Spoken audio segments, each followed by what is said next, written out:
Hello everyone, my name is Mayank Srivastava.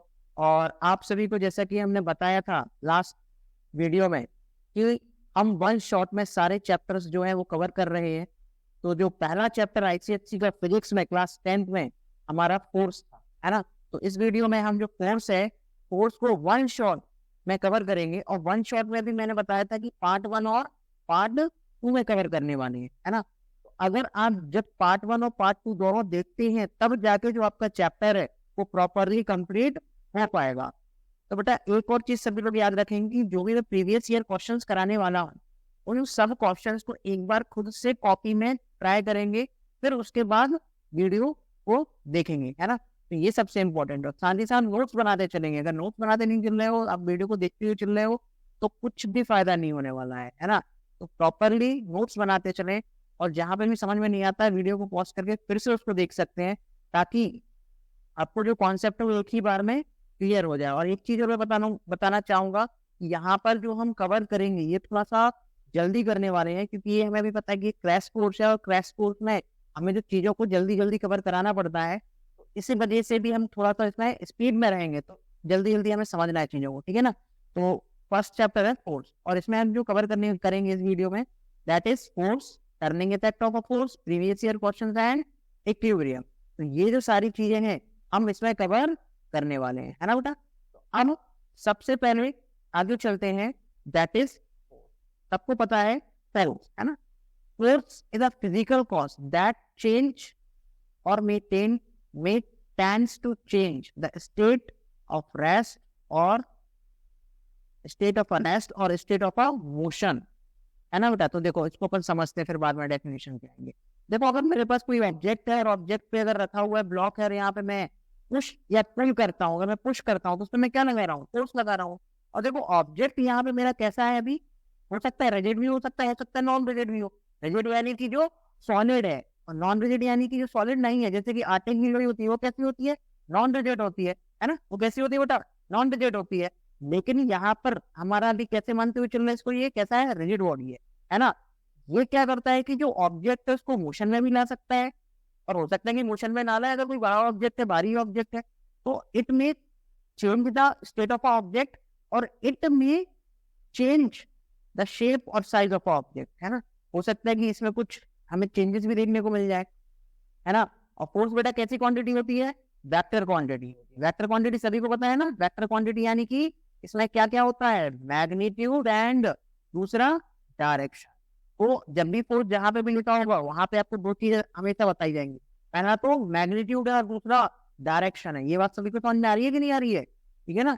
अब देखो force की जो यूनिट होती है ये क्या होती है, न्यूटन होती है। हम सबको पता है फोर्स की यूनिट क्या होती है, ऐसा यूनिट इज न्यूटन। अब देखो थोड़ा सा कन्वर्जन है, हमें याद रखना है। 1 newton should equal to 10 to the power 5 dyne, है ना। ये सभी को कन्वर्जन याद होना चाहिए। अब अगर मैं तुमसे कहूंगी बेटा 1 न्यूटन मीटर, यानी कि 1 न्यूटन मीटर को 10 सेंटीमीटर में करना है, तो कैसे करोगे। जैसे कि मैं पता है 1 न्यूटन इक्वल टू 10 की पावर 5 डायल, मैंने देखा 10 की पावर 5 डायल, और मीटर में कितने सेंटीमीटर होते हैं, 100 सेंटीमीटर होते हैं। तो 10 की पावर 5 इंटू 100, 10 की पावर 2 सेंटीमीटर। तो 1 न्यूटन मीटर कितना आ गया, 10 raise to the power 7 dyne centimetre. ये कन्वर्जन एक एक मार्क्स में पूछ लिए जाते हैं, तो सबसे इंपॉर्टेंट है कि याद रखें। सिमिलरली 1 kgf मीटर कितना होता है, 9.8 न्यूटन मीटर। 1 gf सेंटीमीटर कितना होता है, 980 सेंटीमीटर। बात समझ में आई बेटा। तो ये जो सारे कन्वर्जन है ये हम सबको याद रखना है, समझ में आ रहा है, ठीक है। आगे चलते हैं। अब देखो भाई, अब फोर्स के टाइप्स समझ लो, है ना। फोर्स के टाइप, तो दो तरह के फोर्सेस होते हैं ना, different types of a force. पहला कॉन्टैक्ट फोर्स और दूसरा नॉन कॉन्टैक्ट फोर्स। बेटा देखो कॉन्टैक्ट और नॉन कॉन्टैक्ट हमें नाम से ही पता चल रहा है कि नहीं चल रहा है। कॉन्टैक्ट यानी कि जहां पर कॉन्टैक्ट होगा, कॉन्टैक्ट समझते हैं ना सभी लोग। जैसे कि देखो डेफिनेशन को अगर अपन एक बार पढ़ के देखें, क्या लिखा है, force which can be applied only when it is in the contact of the object, है ना। जब कॉन्टैक्ट में होगा ऑब्जेक्ट और फोर्स तो कैसा है हमारा, कॉन्टैक्ट फोर्स है। और नॉन कॉन्टैक्ट फोर्स यानी कि force which can be applied without contact of the object. बस समझ में आई ना, यहाँ पे कॉन्टैक्ट होना जरूरी नहीं है ना। ये बहुत छोटी सी चीज है। अब देखो कुछ एग्जाम्पल्स, ये जो बेटा एग्जाम्पल्स है ना, ये एग्जाम से पूछ लिए जाते हैं, कॉन्टेक्ट और नॉन कॉन्टेक्ट के। तो ये एग्जाम्पल सभी लोग याद रखना है। देखो कॉन्टेक्ट यानी कि जैसे कि अगर हमारे पास एक बॉल है और उसको हम बैट से हिट करते हैं तो यहाँ पे कॉन्टेक्ट फोर्स है ना।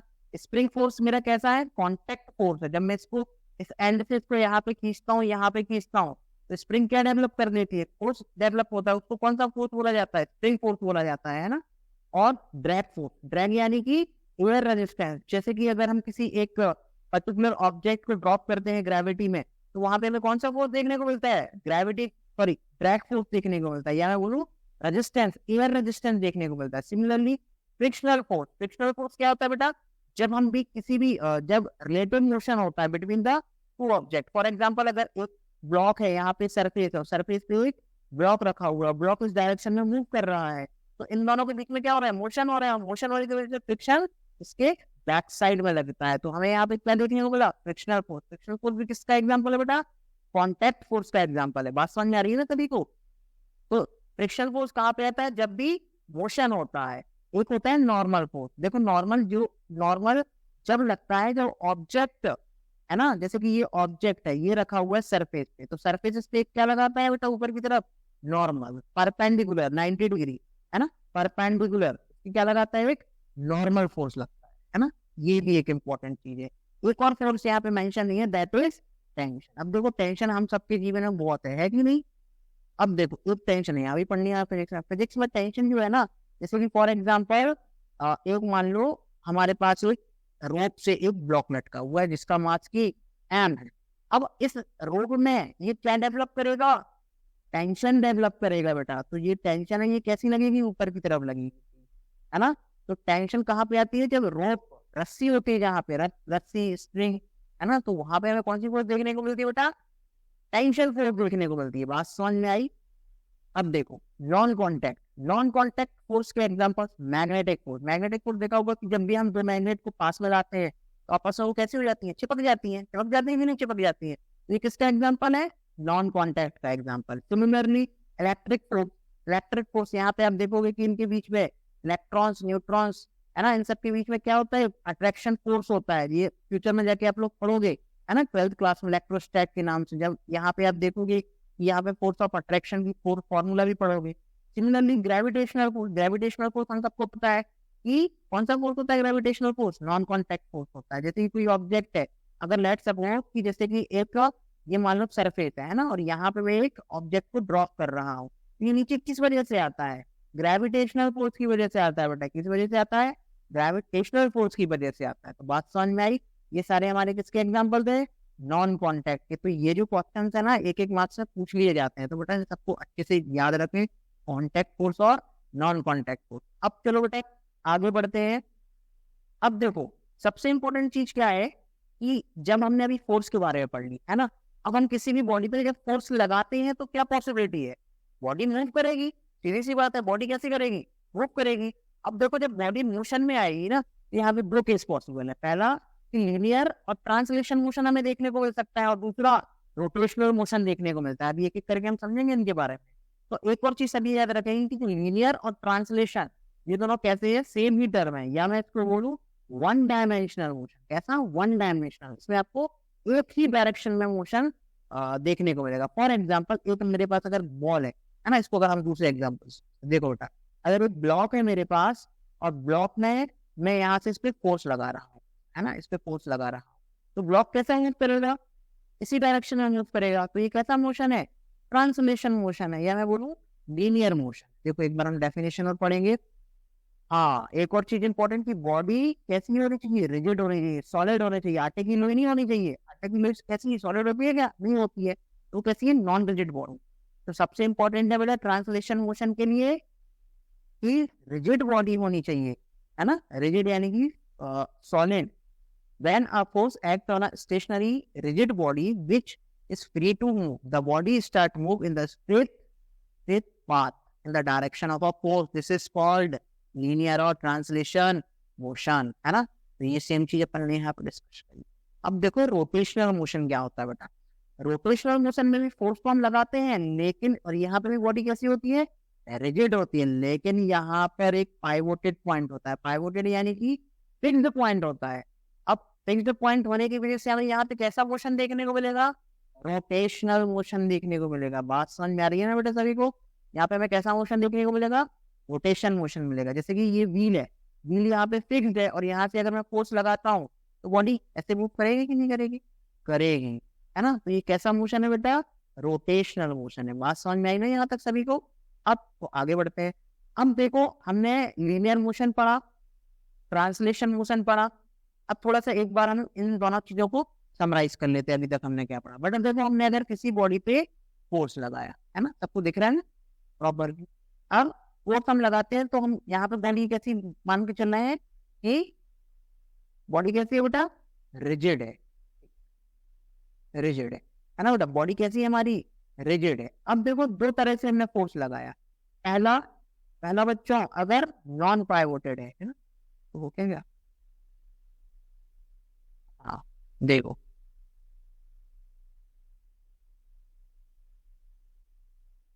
देखो भाई, अगर बॉडी कैसी है हमारी, रिजिड है ना, और रिजिड में नॉन पाइवोटेड है ना बेटा, कैसी है, नॉन पाई, है ना, नॉन पाइवोटेड बॉडी है। तो यहाँ पे हमें कैसा मोशन देखने को मिलेगा, लीनियर मोशन देखने को मिलेगा। और अगर सेकेंडरी बॉडी कैसी है मेरी, पाइवोटेड है, पाइवोटेड यानी कि फिक्स्ड पॉइंट है वहां पे, तो यहाँ पे हमें कैसा मोशन देखने को मिलेगा, रोटेटरी। बात समझ में आ रही है ना? तो ये बहुत ही इंपॉर्टेंट एग्जाम्पल है ना, तो ये हमने जो पढ़ा बहुत इंपॉर्टेंट है। और एग्जाम्पल, एक और एग्जाम्पल से हम समझेंगे रोटेटरी मोशन। देखो अगर मेरे पास तो एक आर्म है और ये फिक्स्ड पॉइंट यहाँ पे है ना, और इस डायरेक्शन में मैं इस पे फोर्स लगाता हूँ, तो देखो बॉडी कैसी है हमारी, रिजिड है, फोर्स लगा रहे हैं, फोर्स लगा रहे हैं, बॉडी कैसी है हमारी, रिजिड है, और ये कैसी है, पाइवोटेड है, यानी कि फिक्स्ड पॉइंट है। तो मोशन कैसा देखने को मिलेगा हमें, रोटेटरी मोशन, या मैं बोलूँ रोटेशनल मोशन। तो बॉडी कैसे मूव करेगी, कुछ इस तरह से मूव करेगी, करेगी कि नहीं करेगी, है ना। तो ये कैसा कैसा मोशन है, रोटेटरी मोशन है ना। अब देखो यहाँ तक आई होप आप सभी को समझ में आया होगा, है ना। आगे बढ़ते हैं। देखो अब हमने दोनों चीजें पढ़ी।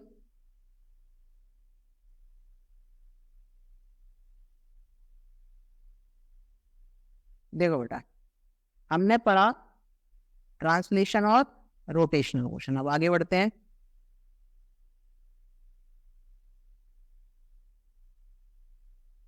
हाँ अब देखो जब रोटेटरी मोशन होता है ना, जब रोटेटरी मोशन होता है तब हमें turning effect of a force देखने को मिलता है ना। देखो क्या होता है उसको समझते हैं। देखो टर्निंग इफेक्ट ऑफ अ, है ना। अब जैसे कि फॉर एग्जांपल अगर मेरे पास एक ये आर्म है और उस पर मैं फोर्स इस डायरेक्शन में लगा रहा हूँ, तो मुझे इस डायरेक्शन में इसका मूवमेंट देखने को मिलेगा, तो मिलेगा कि नहीं मिलेगा, है ना। ऐसा एंटी क्लॉकवाइज मोशन करेगी कि नहीं करेगी, करेंगी।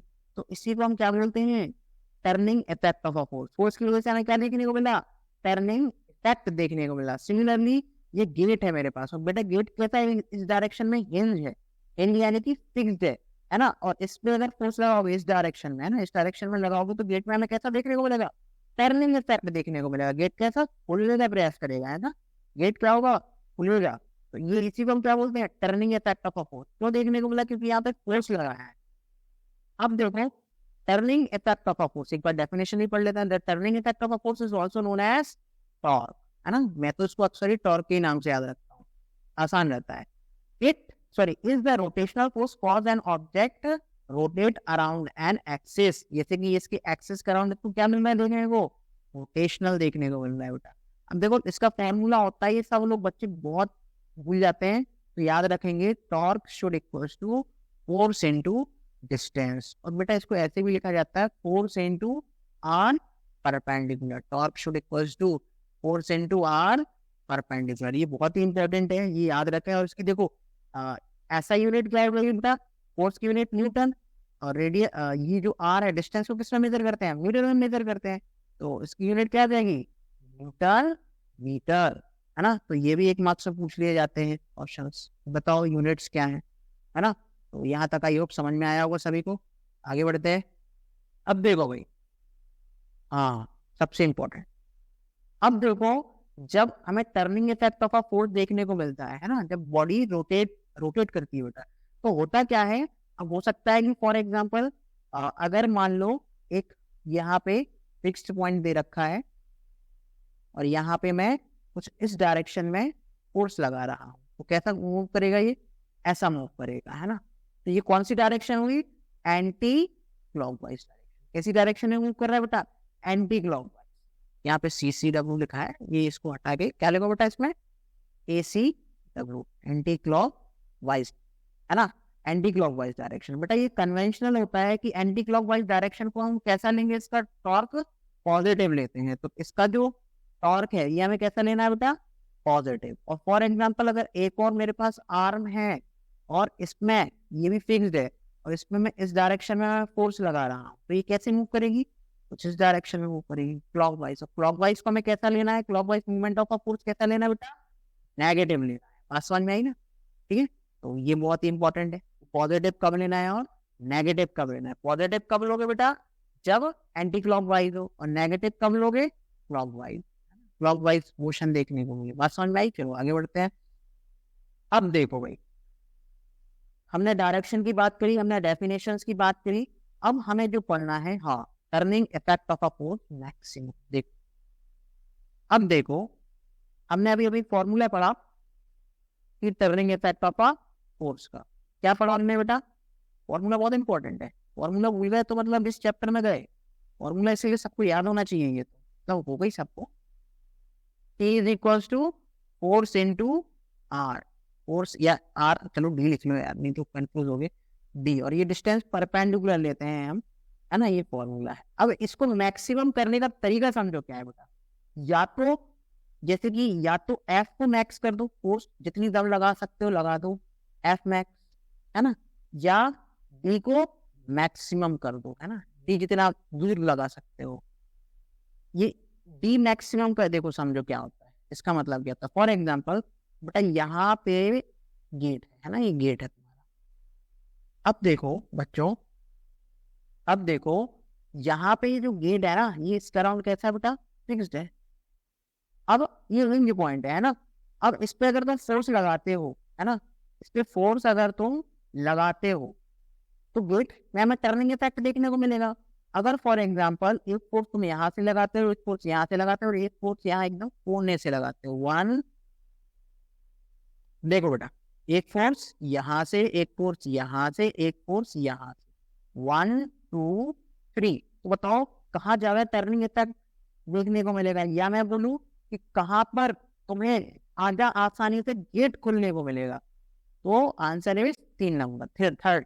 क्यों, क्योंकि देखो तुमने गेट पे भी हैंडल पे देखे होगा कि जो गेट खोलने के लिए जो हैंडल बनाए जाते हैं वो कहाँ बनाए जाते हैं, एकदम साइड में बनाए जाते हैं। साइड में इन द सेंस की जो कॉर्नर है गेट का वहां पे बनाए जाते हैं। ऐसा तो नहीं करते कि एकदम हिंज पॉइंट की बाजू में बना दिए। अगर वहां पे हम बना देंगे तो जो टर्निंग इफेक्ट है, जो फोर्स है, वो हमें ज्यादा लगाना पड़ेगा, इसीलिए हम उसको क्या बनाते हैं, दूर बनाते हैं। सिमिलरली एक क्वेश्चन आया था कि जो स्क्रू गेज होता है ना, शायद ऐसा ही कुछ याद नहीं आ रहा मुझे एग्जैक्टली, कि उसका लॉन्ग आर्म, याद आएगा तो मैं बताऊंगा। अभी आगे बढ़ते हैं। लॉन्ग आर्म क्यों होता है, वो इसीलिए होता है क्योंकि शायद स्क्रू गेज का ही आया था या रेंच का आया था कि उसका जो लॉन्ग आर्म क्यों होता है, वो इसीलिए ही होता है क्योंकि टर्निंग इफेक्ट हमें मैक्सिमम देखने को मिलता है। याद आएगा तो मैं बताऊंगा अच्छे से, है ना। चलो आगे बढ़ते हैं बेटा। अब देखो, अब अभी हमने मैक्सिमम की बात करी, अब मूवमेंट जीरो कब होता है ना बेटा, मूवमेंट जीरो कब होता है। तो देखो अब मूवमेंट को जीरो करना है, और वही एग्जांपल उठा लो, एक हमारे पास आर में फिनिश्ड पॉइंट ये है। अब अभी हमने पढ़ा टॉर्क शुड इक्वल्स टू, या देखो टॉर्क और मूवमेंट में कोई फर्क नहीं है, torque should equals to force into r perpendicular. Torque बोले या मूवमेंट बोले बेटा, दोनों चीजें कैसी है, सेवन ही है। या तो तुम फोर्स को क्या कर दे, जीरो कर दो, सेकेंड डिस्टेंस को क्या कर दो, जीरो कर दो, है ना, डिस्टेंस को क्या कर दो बेटा, जीरो। यहाँ पे हम क्या करते हैं वही लिख लेते हैं, नहीं तो कंफ्यूज हो जाओगे। डी डी लेके चलते हैं, नहीं तो फिर बार बार लगेगा कि सर कर क्या रहे हैं, पहले आर ले लेते हैं फिर डी ले लेते हैं, चलिए मुझे अब यहाँ पे डी परपेंडिकुलर, तो बेटा डी को क्या कर दो, 0 कर दो, है ना। अब देखो फोर्स 0 यानी कि फोर्स लगेगी ना, और डी का 0 का मतलब क्या है, अगर जैसे कि फॉर एग्जांपल डिस्टेंस, अगर तुम फोर्स यहाँ से ही लगा रहे हो तो इस फिक्स्ड पॉइंट से इसकी डिस्टेंस क्या है, 0 है, यानी फोर्स तुम कहाँ पे, उसी पाइवोटेड पॉइंट पे लगा रहे हो, तो ये बॉडी रोटेट करेगी क्या, नहीं करेगी, यानी कि टॉर्क हमारा क्या आएगा बेटा, 0 आएगा, है ना। बात समझ में आई। अब इसी में एक और चीज समझो कि अगर मैं फोर्स कुछ इस डायरेक्शन में लगा तो भी हमें जो मोमेंट ऑफ आ फोर्स है वो कैसा देखने को मिलेगा, 0, है ना। तो तीसरा केस क्या पॉसिबिलिटी है कि F passes from a pivoted point, है ना, अ पाइवोटेड पॉइंट। तो इन तीन केसेस में हमें जो फोर्स है वो क्या होगा, 0 देखने को मिलेगा। बात समझ में आई ना बेटा। अब आगे बढ़ते हैं, ठीक है, आगे चलते हैं।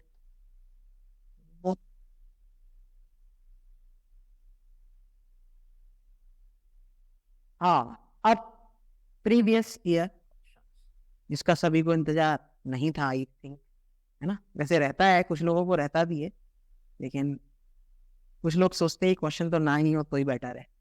देखो भाई, जो भी सारे क्वेश्चन है प्रीवियस ईयर क्वेश्चन है, ये बहुत अच्छा क्वेश्चन, मतलब कॉन्सेप्ट बिल्डिंग के लिए बहुत अच्छा है। तो सारे क्वेश्चंस प्रीवियस ईयर के ही क्वेश्चंस मैंने कराए हैं। तो ये जो क्वेश्चन है 2015 में, है ना बेटा, 2015 में देखो, a nut is opened by a wrench of length 20 centimeter if least force is required 20 Newton. Force की वैल्यू हमें दे रखी है 2 न्यूटन और लेंथ हमें दे रखी है 20 सेंटीमीटर। सेंटीमीटर को मीटर में करने के लिए 100 यानी कि कितना गया, 0.0 से 0 कैंसिल, 0.5 आ गया, है ना। सॉरी एक मिनट, कहीं पे कंफ्यूजन है ना बेटा। तो लेंथ को हम किस में कन्वर्ट करेंगे, सेंटीमीटर में कन्वर्ट करेंगे, करेंगे नहीं करेंगे, उसको डिवाइड कर दो 100 से। 100 से जैसे ही डिवाइड करोगे तुम्हारे पास जो लेंथ है वो कितनी आ जाएगी, 0.2 मीटर आ जाएगी, ठीक है, 0.2 मीटर आ जाएगी। अब देखो, अब हमें क्या निकालना है, उसने क्या बोला है, find the moment of a force needed to loosen a nut, है ना। तो इसके लिए हमें क्या निकालना है, इनडायरेक्टली वो हमें क्या बोल रहा है, टॉर्क फाइंड करने को बोल रहा है। इसका फॉर्मूला क्या होता है, एफ इंटू डिस्टेंस परपेंडिकुलर, यानी कि 2 इंटू 0.2, बेटा ये कितना आ गया, 0.4 न्यूटन, आसान याद है ना। तो कितना आ गया, 0.4 न्यूटन। चलो आगे बढ़ते हैं, नेक्स्ट क्वेश्चन देखो बेटा। अब नेक्स्ट क्वेश्चन भी हमारा जो प्रीवियस ईयर है उसी में भी पूछा हुआ है, 2011 में। A man can open a nut by applying a 150 newton. एक व्यक्ति है जो 150 न्यूटन का फोर्स लगाता है, वो नट खोल देता है, कितनी डिस्टेंस पे, 0.4। What should be the length of a handle if he is able to 60 newton. बेटा ऐसा सीधी सी बात है, बोल रहा है कि जब 150 न्यूटन का फोर्स लगाता है तो 0.4 मीटर लेंथ पे तो वो नट खुलता है। तो जब वो 60 न्यूटन लगाएगा तो हैंडल की लेंथ क्या होगी, है ना। ये क्वेश्चन समझ में आया कि नहीं। तो फोर्स हमें क्या कर रहा है, वो कम कर रहा है। अगर वो फोर्स कम कर रहा है तो हमें लेंथ को क्या करना पड़ेगा, बढ़ाना पड़ेगा। बढ़ाना पड़ेगा कि नहीं बढ़ाना पड़ेगा। अब देखो, अगर कोई नट है या कोई भी ऑब्जेक्ट है, अगर जैसे सपोज कि वो अगर हम नट को खोल रहे हैं तो जितना मोमेंट ऑफ फोर्स आप उसको फिक्स्ड ही है ना, उसकी क्वांटिटी तो फिक्स्ड है ना। वो तो कहती है बेटा फिक्स्ड ही है, चाहे पहले या बाद में। तो वैसे अगर मैं बोलता हूँ कि इनिशियली टॉर्क, या मैं बोलूँ मोमेंट ऑफ फोर्स कितना होता है बेटा, कितना होता है, फोर्स इनटू डिस्टेंस परपेंडिकुलर। तो इनिशियली कितना चाहिए, फोर्स कितना दे रखा है 150, और डिस्टेंस हमें कितनी दे रखी है 0.4 दे रखी है ना। तो कितना आ जाएगा बेटा, ये 50 4 जा 60, तो ये बोल सकता हूँ 16 न्यूटन मीटर। अब देखो बेटा, अब 16 न्यूटन मीटर आ गया। अब सेम टॉर्क पे तो नहीं चाहिए ना, तो फाइनल जो फाइनल होगा उसमें हमें ये तो कितना रहेगा, टॉर्क तो कैसा होगा बेटा 60 ही होगा। और अब वो फोर्स कितना लगा रहा है 60, तो वहां पर हमें जो डिस्टेंस चाहिए वो कितनी चाहिए, डिस्टेंस कितनी आ गई बेटा 1 मीटर। तो आंसर कितना आ गया हमारा 1 मीटर। इसी को तुम अच्छे से लिख लेना पेपर में, मैं तो यहाँ पे समझाने के लिए लिख रहा हूँ वैसे, ठीक है ना बेटा। आगे बढ़ते हैं। अब देखो नेक्स्ट क्वेश्चन। हाँ 1 मिनट, शायद एक क्वेश्चन हमारा छूट गया। देखो बेटा प्रीवियस क्वेश्चन पे फिर से चलते हैं।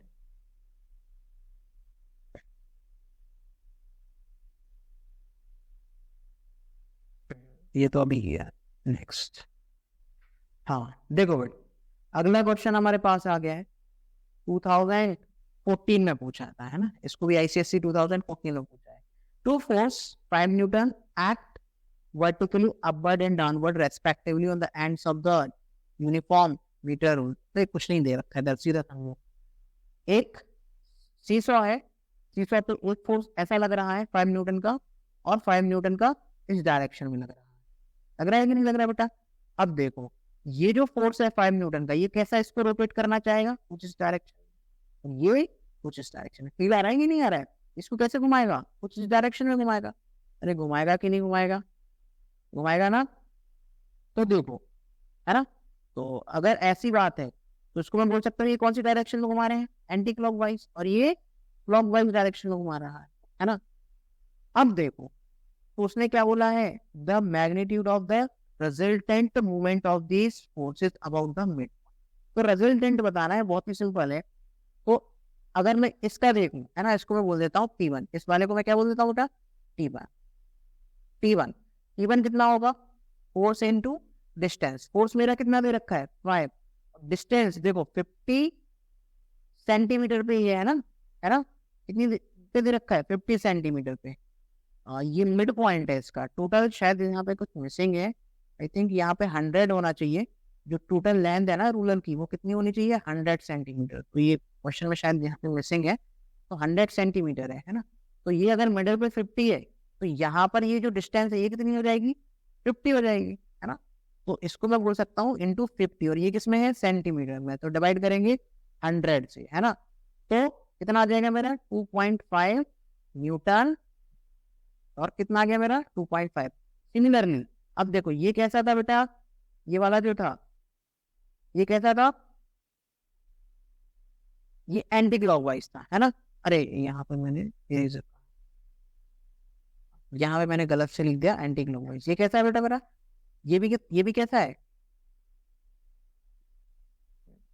ये भी मेरा कैसा है एंटी क्लॉकवाइज है। देखो ना अच्छे से, ये कैसा है बेटा एंटी क्लॉकवाइज है ना। तो दोनों कैसे एंटी क्लॉकवाइज है, यानी कि दोनों सेम ही हैं, दोनों सेम ही हैं। तो सिमिलरली T2 कितना आ जाएगा मेरा, फोर्स इंटू डिस्टेंस। फोर्स मेरा 5 इंटू 50 इंटू 50/100, ये भी कितना आ जाएगा बेटा 2.5 आ जाएगा। अब नेट देखो, नॉट नेट दोनों सेम ही डायरेक्शन में है, तो मैं टोटल अगर मैं इनका निकालूं टोटल, तो आ जाएगा T1 प्लस T2, τ1 प्लस τ2 कितना आ जाएगा 2.5 प्लस 2.5 कितना आ जाएगा बेटा 5 न्यूटन मीटर। तो नेट जो मैं बोल सकता हूँ, नेट टॉर्क मेरा कितना आया 5 न्यूटन मीटर, और ये डायरेक्शन कैसी रहेगी एंटी क्लॉकवाइज। बात समझ में आई ना, आई होप यहाँ तक समझ में आ रहा होगा सभी को। अगर कोई भी डाउट रह जाता है तो फिर से देख सकते हैं रिपीट करके। चलो अगले क्वेश्चन पे चलते हैं बेटा। अब देखो ये बहुत इंपॉर्टेंट क्वेश्चन है। देखो ये क्वेश्चन जो 2017 में पूछा गया है ना, रिसेंटली के क्वेश्चन करा रहा हूँ सारे। तो देखो हमें क्या करना है, रिजल्टेंट टॉर्क फाइंड करना है, नेट टॉर्क फाइंड करना है। अब अगर हम देखें ना, ये एक बॉडी है, इस बॉडी पे हर डायरेक्शन में फोर्स लग रहा है। अगर फोर्स लग रहा है तो इसको क्या करेगी, बॉडी फिक्स्ड पॉइंट ये यहाँ पे है, बॉडी रोटेट करेगी। तो हमें बताना है कि नेट टॉर्क मेरा कितना होने वाला है ना। बात समझ में आ रही है ना, नेट टॉर्क कितना होने वाला है। तो बेटा देखो यहाँ पे अगर फोर्स लग रहा है ना, तो पहले समझते हैं कि किससे क्या होगा। ये जो फोर्स है 80 न्यूटन का, है ना, 80 न्यूटन का, इस बॉडी को क्लॉकवाइज घुमाएगी कि एंटी क्लॉकवाइज, थोड़ा देखो ध्यान से समझो। ये फोर्स ऐसा लग रहा है, कुछ ऐसा घुमाने का प्रयास नहीं कर रही है बॉडी, कर रही है कि नहीं कर रही है, कर रही है। अरे ये सर नो। अब 20 न्यूटन। देखो ये बहुत स्पेशल केस है, मैंने बताया था कि जीरो कब होगा। देखो ये जो फोर्स है ये कहाँ से पास हो रहा है, इसी पाइवोटेड पॉइंट से हो रहा है, तो इसका तो जो टॉर्क है वो कैसा आने वाला है, जीरो आने वाला है। बात समझ में आ रही है ना, इसका कैसे आने वाला है बेटा, जीरो आने वाला है। और अब देखो जो 50 न्यूटन है, 50 न्यूटन पे देखो ऐसे लग रहा है, तो ये कहीं ना कहीं बॉडी को कुछ ऐसे घुमाने का प्रयास करेगी कि नहीं करेगी, है ना। और सिमिलरली जो 30 न्यूटन मेरा फोर्स लग रहा है, ये कैसा लग रहा है, कुछ क्लॉक वाइज डायरेक्शन, है ना, ऐसे घुमा रही है। और जो 20 न्यूटन है ये हमारा कैसा लग रहा है, एंटी क्लॉक वाइज डायरेक्शन। अब मैं लिखना चाहूँ टोटल क्लॉक वाइज मूवमेंट, तो देखो बेटा क्लॉक वाइज को मैंने बताया था कि नेगेटिव लेते हैं, है ना, तो मैं पूरा का पूरा ही नेगेटिव मान के चलता हूँ, इसके अंदर लिखता हूँ, क्योंकि यहाँ पता है ना मेरे अपन ने ऑलरेडी बात कर ली है कि टोटल क्लॉक वाइज मूवमेंट होता है वो कैसा होता है बेटा, नेगेटिव होता है। अब देखो सबसे पहले क्लॉक वाइज मूवमेंट में देखो, सबसे पहले हमारा 30 ले लेते हैं, ये 30 कैसा है मेरा, क्लॉक वाइज है ना, 30 मेरा कैसा है, क्लॉक वाइज है। और कौन सा है क्लॉक वाइज, हाँ ये रहा 50, ये भी कैसा है बेटा, 50 न्यूटन भी कैसा है, क्लॉक वाइज। और ये कैसा है, एंटी क्लॉक वाइज, और ये भी कैसा है बेटा, एंटी। अब देखो टोटल क्लॉक वाइज अगर मैं लिखता हूँ 30 इंटू, फॉर्मूला होता है हमें पता है फोर्स इंटू डिस्टेंस, और डिस्टेंस कैसी होती है बेटा, परपेंडिकुलर, और हमें पता है कि ये कैसा आएगा पूरा नेगेटिव, तो नेगेटिव लेके चलेंगे। फोर्स क्लॉक वाइज फोर्स कितना है बेटा 30, और पाइवोटेड पॉइंट ये है, और इससे परपेंडिकुलर डिस्टेंस कितनी है, तो इनटू क्या करेंगे हम 4 प्लस। अब और कौन सा है मेरा क्लॉक वाइज, ये रहा, फोर्स कितना है बेटा 50, फोर्स कितना है बेटा 50, और इनटू डिस्टेंस कितनी दे रखी है यहाँ पे 5, तो इनटू क्या करेंगे हम 5 करेंगे। बस समझ में आ रही है ना सभी को। अब देखो इसको सॉल्व करेंगे, माइनस तो बाहर ही रहेगा, तो ये करेंगे 34 से 120 प्लस 5 5 से 25, यानी कि ये 250, तो टोटल कितना रहेगा -370 न्यूटन मीटर। देख लेना थोड़ा कैलकुलेशन। अब देखो बेटा टोटल कितना आ जाएगा 370 न्यूटन। अब अगर सिमिलरली अगर मैं टोटल क्लॉकवाइज की बात, अब मैं टोटल क्या निकालता हूँ, एंटी क्लॉकवाइज मूवमेंट निकालता हूँ। सिमिलरली एंटी क्लॉकवाइज हम कैसे लेते हैं बेटा, पॉजिटिव लेते हैं, फोर्स इनटू डिस्प्लेसमेंट, और डिस्प्लेसमेंट कैसी, सॉरी फोर्स इनटू डिस्टेंस कैसी, परपेंडिकुलर। अब देखो निकालो बेटा एंटी क्लॉकवाइज, एक तो 80 न्यूटन है ना, और एक 20 है, 80 को लिख लो, 80 इंटू देखो इसकी डिस्टेंस कितनी दे रखी है यहाँ से परपेंडिकुलर 3, 80 इंटू 3 प्लस, और ये भी दे रखा है 20 इंटू, ये डिस्टेंस कितनी दे रखी है बेटा 1 दे रखी है, 20 इंटू 1, तो ये कितना हो जाएगा, ये कितना हो जाएगा बेटा टोटल, अगर हम इसको टोटल अगर हम कैलकुलेट करेंगे तो ये अप्रॉक्स 24 और 20 260 न्यूटन मीटर, और ये कैसी वैल्यू है पॉजिटिव। तो बेटा टोटल नेट जब मैं टॉर्क कैलकुलेट करूंगा तो -370 प्लस 260 कितना आ जाएगा, इसको सॉल्व करेंगे 370 -260, तो ऑलमोस्ट माइनस का 110 न्यूटन मीटर। और डायरेक्शन कैसी रहेगी बेटा, नेगेटिव आया है तो क्लॉक वाइज डायरेक्शन कैसी है बेटा, क्लॉक वाइज डायरेक्शन। बहुत पूरा कॉन्सेप्ट बनाने वाला क्वेश्चन है ना, आई होप समझ में आया होगा। ऐसे क्वेश्चन पूछा है, 2017 का क्वेश्चन है ना। चलो आगे बढ़ते हैं बेटा। अब देखो अगला फिर क्वेश्चन उठाते हैं। हाँ देखो calculate this movement in SI. अरे यार क्या दे रखा है बेटा, इसका कुछ नहीं है, ये थोड़ा सा कंफ्यूजन है क्वेश्चन का, और ये 2023 में पूछा हुआ क्वेश्चन है। देखो मूवमेंट ऑफ अ फोर्स पूछना है, फिर प्रॉपरली इंफॉर्मेशन नहीं है ए बी और सी के अबाउट, है ना। तो लिख सकते हो movement of a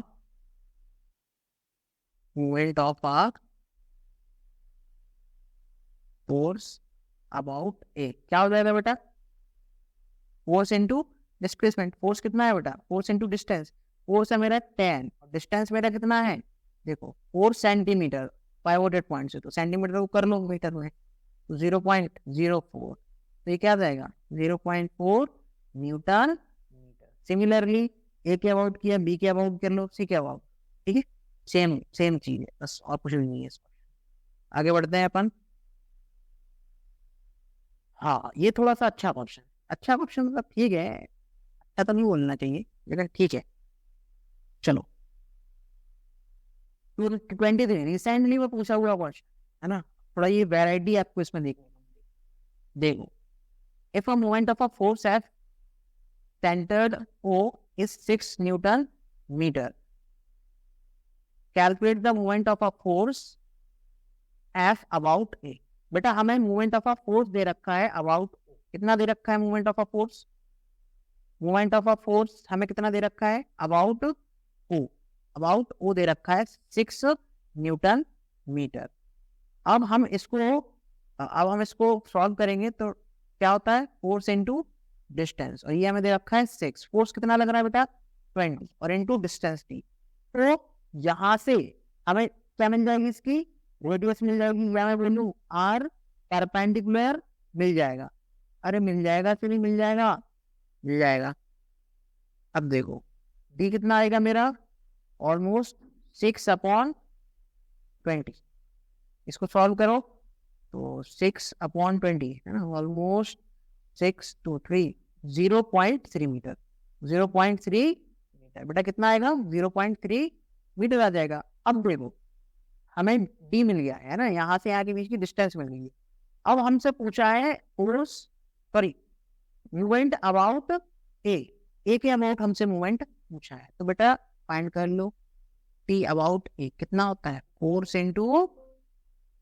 into distance. बेटा कितना होता है, फोर्स इंटू डिस्टेंस। फोर्स कितना है मेरा 20, और डिस्टेंस मेरा कितना है 0.3, यानी कि इसका प्राइस करना पड़ेगा, ये तो 0.3 ये था, और 0.3 और करना पड़ेगा, यानी कि 0.6 करना पड़ेगा, है ना। तो ये हमारा कितना आएगा सॉल्व होके, बेटा सॉल्व होके कितना आएगा 12 न्यूटन मीटर।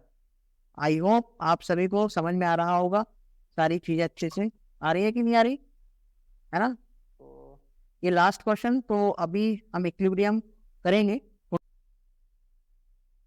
तो देखो भाई, इक्विलिब्रियम जैसे कि हमें नाम से ही पता चल रहा है इक्विलिब्रियम, यानी कि यहाँ पर हमें बोला जा रहा है कि जो नेट फोर्स है ऑन द बॉडी वो कैसा होगा, जीरो भी हो सकता है और इक्वल भी हो सकता है ना, नेट फोर्स। तो इसमें होता क्या है, अगर फॉर एग्जाम्पल बेटा अगर तुमसे कोई बोल देता है कि नेट फोर्स बॉडी पे कैसा है, जीरो है, बेटा नेट फोर्स कैसा है, जीरो है, तो इसका मतलब ये कैसा है, ट्रांसलेशन इक्विलिब्रियम। कैसा है बेटा ये, ट्रांसलेशन इक्विलिब्रियम, ठीक है ना। और अगर तुमसे बोल देता है कि net movement of force zero है, नेट मूवमेंट ऑफ फोर्स अगर जीरो है, तो बेटा ये कैसा इक्विलिब्रियम है, रोटेशनल। कैसा इक्विलिब्रियम है बेटा ये, रोटेशनल। बात समझ में आ रही है ना, रोटेशनल इक्विलिब्रियम। अब देखो यहाँ पे इंपॉर्टेंट चीज क्या है, एक बार हम डेफिनेशन को भी पढ़ेंगे। When a number of force acting on a body produced no change in the state of rest और लीनियर और rotational motion, that the body is said to be in equilibrium. अब बेटा तुमको देखो हो सकता है कि डाउट आ रहे हैं कि यार हम कैसे बोल सकते हैं कि मतलब जब बॉडी मतलब स्टेट रेस्ट पे है और लीनियर रोटेशन पे हम इक्विलिब्रियम बोला है, तो इसके लिए मैं बहुत अच्छा एग्जांपल मैं बताऊंगा। बेटा देखो स्टैटिक इक्विलिब्रियम, अब अगर फॉर एग्जांपल अगर रेस्ट की मैं बात करूं, स्टेट ऑफ अ रेस्ट, जैसे कि फॉर एग्जांपल बेटा एक सरफेस है और सरफेस के ऊपर एक ब्लॉक रखा हुआ है, तो तुम इसमें देखो अगर एक फोर्स यहाँ से इसको लगा रहे हो और एक फोर्स यहाँ से एफ इस पे लगा रहे हो, तो दोनों कैसे बेटा इक्वल है, और दोनों फोर्स इक्वल होने की वजह से मैं यहाँ पे बोल सकता हूँ कि ये बॉडी किस में है, इक्विलिब्रियम पे है ना। सिमिलरली एक और इसमें तुम देख सकते हो, ये तुम्हें वैसे हायर क्लासेस में पता चलेगा कि इस बॉडी पे इसका क्या एक्ट कर रहा है डाउनवर्ड डायरेक्शन में, mg, ग्रेविटी की वजह से इसका मास इनटू जी, ग्रेविटी है ना, mg लग रहा है। और बेटा जब सरफेस से एक नॉर्मल लगाता है ना, तो ये दोनों आपस में बैलेंस करके ये ब्लॉक कहाँ पे, एक सरफेस पे, एक ब्लॉक कहाँ पे सरफेस पे प्रॉपरली रखा हुआ है, तो ये किसका एग्जांपल है बेटा, स्टैटिक इक्विलिब्रियम पे, यानी कि यहाँ पे बॉडी जो है वो मूव नहीं कर रही है ना। तो सिमिलरली हम बोल सकते हैं कि स्टैटिक इक्विलिब्रियम हमें कब देखने को मिलेगा, जब बॉडी रेस्ट पे होगी और नेट फोर्सेस में क्या होगा बेटा, net force should equals to 0। अब देखो डायनामिक, अब तुमको डाउट आ गया डायनामिक में भी इक्विलिब्रियम हो सकता है। डायनामिक यानी कि मोशन, है ना, कोई बॉडी मूव कर रही है तो उसको हम कैसे बोलेंगे इक्विलिब्रियम में है। बेटा इसका सबसे अच्छा एग्जांपल है रेन ड्रॉप। जो बारिश होती है ना, बारिश हम बोल सकते हैं कि ये कैसी है, डायनामिक है, लेकिन वो कैसी है, इक्विलिब्रियम। इक्विलिब्रियम यानी कि उस पर नेट फोर्स जो है बेटा वो 0 है। जो वहां पे जो जो अपनी ड्रॉप है, रेन ड्रॉप, उसकी किसी वेलोसिटी है बेटा, वेलोसिटी कैसी है बेटा, कांस्टेंट है। कांस्टेंट वेलोसिटी के साथ वो जो रेन है वो क्या कर रही है, फॉल कर रही है ना। अगर देखो वेलोसिटी कांस्टेंट है, रेन ड्रॉप, हमारे इसमें एग्जांपल किसका बताएंगे, रेन ड्रॉप, ये भी एक मार्क्स में पूछा है ना। तो रेन ड्रॉप इसमें बहुत अच्छा एग्जांपल है। रेन ड्रॉप में वेलोसिटी कांस्टेंट है, यानी कि एक्सेलरेशन क्या हो जाएगा बेटा, 0 हो जाएगा। तो नेट फोर्स क्या हो जाएगा इसमें, 0, है ना। नेट फोर्स कैसा हो जाएगा, लेकिन इसमें मोशन कर रहा है, बॉडी कैसे कर रही है, मोशन कर रही है, लेकिन नेट फोर्स कैसे है, 0 है। ठीक है ना, क्योंकि वेलोसिटी कैसी है यहाँ पे, कांस्टेंट है, तो एक्सेलरेशन 0, तो फोर्स भी 0 है। अब ये फोर्स क्यों, फोर्स 0 होने के बाद भी बॉडी मोशन में है, क्योंकि उसके पास जो इंटरनल, कुछ मैं बोल सकता हूँ वेलोसिटी, जो भी उसके पास मोमेंटम गेन करने की वजह से जो वेलोसिटी आई, इस वजह से वो बॉडी मूव कर रही है। बात समझ में आ रही है ना बेटा यहाँ तक सभी को। चलो अब आगे बढ़ते हैं। आई होप इक्विलिब्रियम आपको समझ में आएगा, बहुत ही सिंपल है। नेट फोर्स 0 तो translation equilibrium, net movement of a force 0 तो रोटेशनल इक्विलिब्रियम।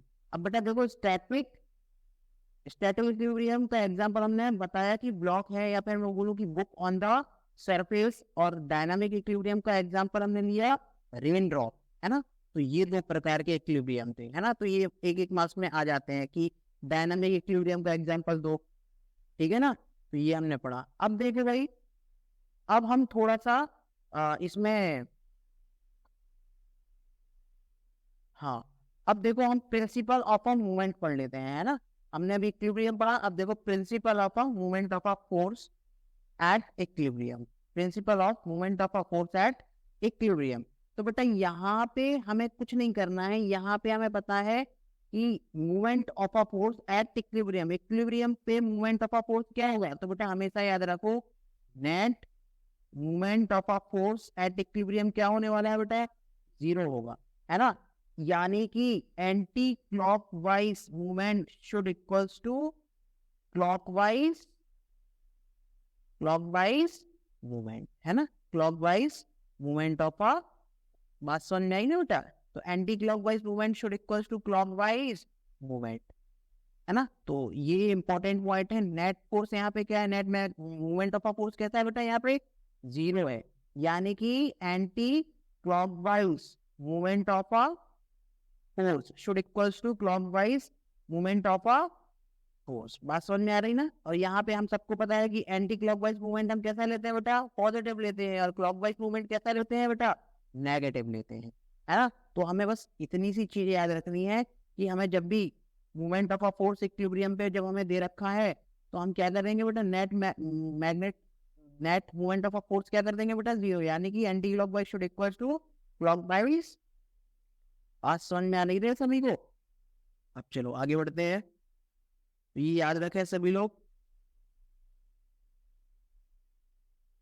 अब देखो क्वेश्चन है, इसी पे ही बेस्ड क्वेश्चन मैंने लिया है, जो अभी हमने पढ़ा है क्लॉकवाइज मूवमेंट, है ना, और एंटी क्लॉकवाइज मूवमेंट पे। देखो बेटा क्वेश्चन में हमें क्या गिवन है कि अ बॉय, देखो क्वेश्चन पढ़ो बेटा अच्छे से।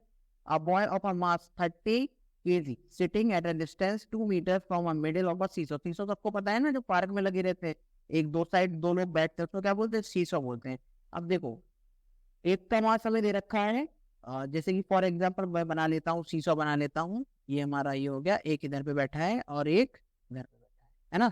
इसका मास मैं बोल देता हूँ 30 kg, और एट अ डिस्टेंस 2 मीटर। ये कितनी डिस्टेंस पे बेटा, 2 मीटर पे है ना, 2 मीटर पे from the middle side of a seesaw where should be the boy of a mass 40 kg। हमें नहीं पता, हमने यहाँ से मान लिया ये कितनी डिस्टेंस है, x है, और इसका मास हमें दे रखा है कितना, 40 kg to balance the seesaw. अब देखो बैलेंस करने के लिए anti clockwise movement should equals to clockwise movement, है ना, क्योंकि इक्विलिब्रियम उसी ने क्या बोला है, बैलेंस। बैलेंस यानी कि इक्विलिब्रियम, यानी कि मैं बोल सकता हूँ 30 × 2, है ना, force, sorry, mass into distance, है ना, यही तो क्या है उसका वेट है, वेट यानी कि एम भी है, यानी कि डाउनवर्ड डायरेक्शन में शुड इक्वल्स टू 40 × x। तो बेटा यहाँ से x कितना आ जाएगा, 30 × 2 डिवाइडेड बाई 40, 0 से 0 कैंसल, 2 ये हो गया, यानी कि 1.5, यानी कि उसको यहाँ से मिडिल से कहाँ बैठना पड़ेगा, 1.5 डिस्टेंस पर, 1.5 मीटर में, ये मीटर में है तो ये हमारा किस में आएगा बेटा, मीटर में आएगा। बात समझ में आ रही है ना सभी को? तो ऐसे हमने कर लिया, बहुत ही सिंपल क्वेश्चन था ये, प्रीवियस ईयर का क्वेश्चन है बेटा 2012 का, ठीक है ना। तो ऐसे बहुत सिंपल सिंपल से क्वेश्चन आए हैं। अब देखो आगे बढ़ते हैं। अब देखो, हाँ, अगला क्वेश्चन देखो, ये थोड़ा सा मैं बोल सकता हूँ कि क्वेश्चन थोड़ा डिफरेंट है ना, बाकी ये भी बहुत सरल है। देखो, uniform metre scale is in equilibrium position, calculate the mass of a ruler. तो बेटा देखो, ये हमें इक्विलिब्रियम पोजीशन पे दे रखा है, इसका मास हमें बताना है।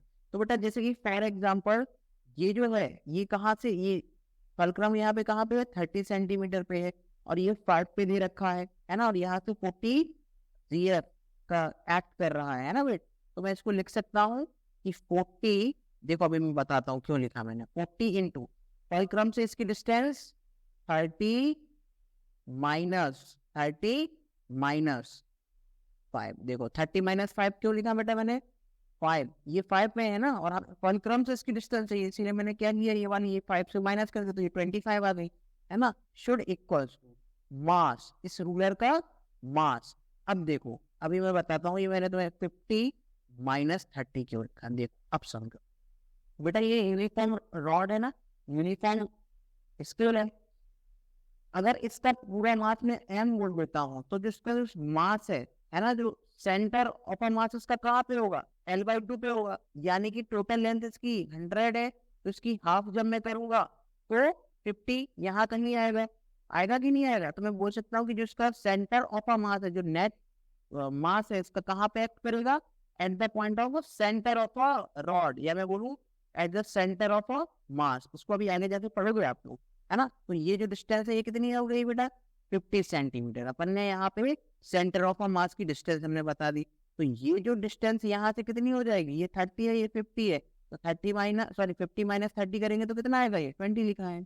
और हमने क्या किया है, फोर्स इंटू डिस्टेंस, तो ये कर लो बेटा सॉल्व, ये कितना आ गया, 40 × 25 शुड इक्वल्स टू m × 20। बात समझ में आई ना।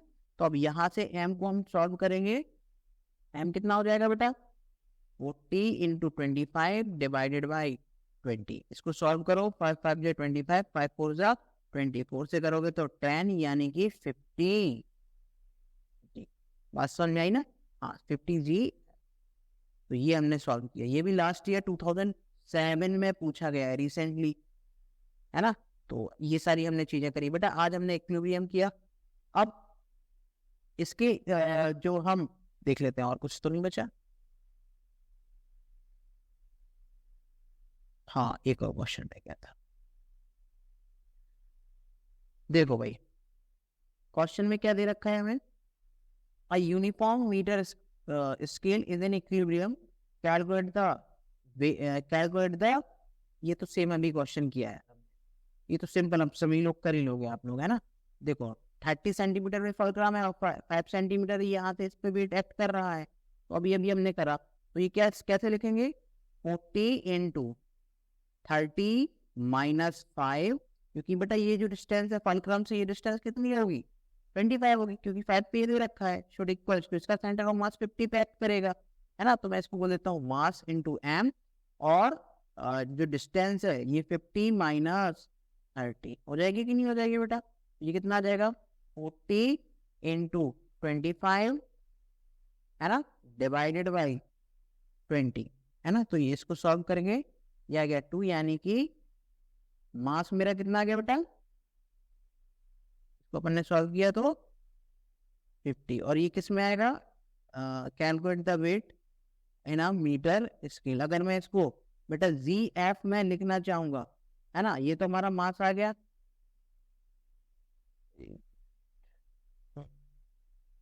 बेटा कितना आया ये हमने कैलकुलेट करा 50 जी विदाउट।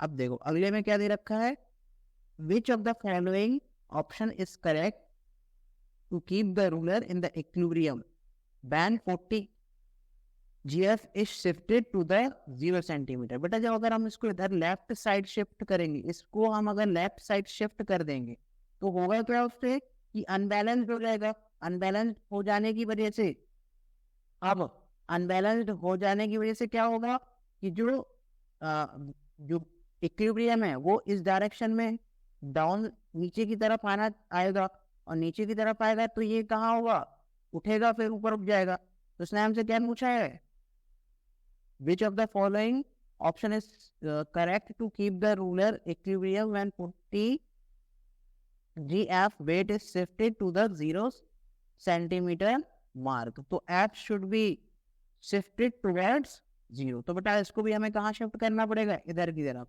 जब अगर हम इसको इधर करेंगे तो हमारा नेट मूवमेंट कैसा हो पाएगा, इक्वल हो पाएगा, है ना। तो ये सबको आई होप समझ में आया होगा, है ना बेटा। तो हमने आज जो किया इक्विलिब्रियम तक करा है, तो इसको अच्छे से सभी लोग रिवीजन करें। और अगर कुछ भी क्वेश्चंस आपको रहते हैं तो आप कमेंट बॉक्स में भी पूछ सकते हैं, है ना। जो भी आपको डाउट्स हैं तो वो आप पूछ सकते हैं, ताकि हम जो भी स्टूडेंट्स के जो भी कोई डाउट्स हैं तो क्लैरिफाई कर सकें। और आपको जो टॉपिक नेक्स्ट क्लास में हम पढ़ेंगे that is centre of gravity, circular motions, ये जो सारे टॉपिक्स है इनको हम नेक्स्ट क्लास में कवर करने वाले हैं। बेटा जब तक के लिए बने रहे, और ये जो वीडियो है अपने फ्रेंड्स के साथ जरूर शेयर करें, ताकि ये जो वीडियोस के जो आप लोगों को जो बेनिफिट मिल रहा है ताकि वो सभी को मिल सके, है ना बेटा। तो thank you very much, all the very best.